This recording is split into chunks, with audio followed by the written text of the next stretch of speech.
اعوذ باللہ من الشیطان الرجیم بسم اللہ الرحمن الرحیم۔ ہر عمل میں لگنا خیر اور برکت کا ذریعہ ہے۔ عمل اللہ رب العزت نے انسان کو کامیاب کرانے کے اللہ تبارک و تعالیٰ نے عمل دی ہے۔ عمل پر اللہ تبارک و تعالیٰ دنیا اور آخرت کی زندگی کو اللہ تبارک و تعالیٰ بنائے گا۔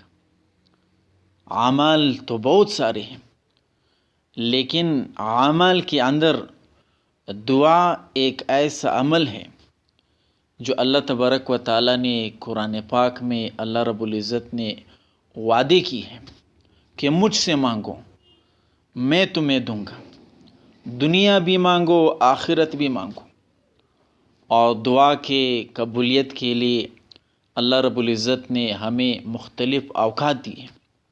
نمبر 1، جس وقت نماز کے لیے اذان دی جائے اس وقت دعا قبول ہوتی ہے۔ اذان اقامت کے درمیان دعا قبول ہوتی ہے۔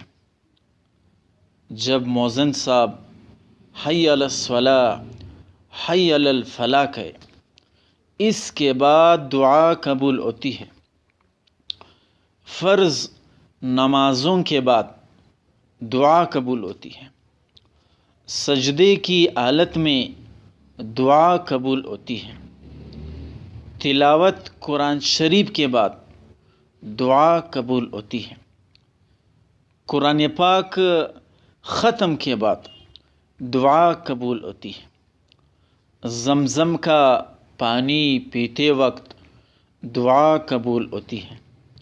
میت کے پاس حاضر ہونے کے وقت دعا قبول ہوتی ہے۔ مرغے کی آواز کے وقت دعا قبول ہوتی ہے۔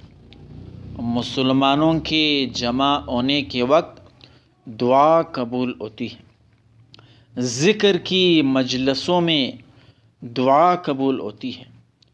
امام صاحب جب نماز میں وَلَا الضَّالِّينَ کہے اس کے بعد دعا قبول ہوتی ہے۔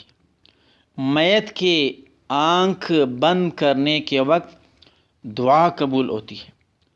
اور نماز کے لیے اقامت کے وقت دعا قبول ہوتی ہے۔ بارش کے وقت دعا قبول ہوتی ہے۔ خانہ کعبہ پر جب پہلی نظر پڑے اس وقت دعا قبول ہوتی ہے۔ سورۃ انعام میں جو ایک ساتھ اللہ اللہ آیا ہے، ان دونوں کے درمیان دعا قبول ہوتی ہے۔ اللہ رب العزت نے ہمیں مختلف اوقات اللہ رب العزت نے دعا کے قبول کرنے کے لیے اللہ تبارک و تعالیٰ نے دی ہے۔ ان اوقات میں ہم اللہ رب العزت سے دعا مانگی۔ اللہ رب العزت نے قرآن و حدیث میں جو اللہ پاک نے دعا پر جو وعدے اللہ تبارک و تعالیٰ نے کی ہے، ان دعاؤں کو اللہ تبارک و تعالیٰ دعا کے ذریعے سے اللہ تبارک و تعالیٰ قبول فرمائے گا۔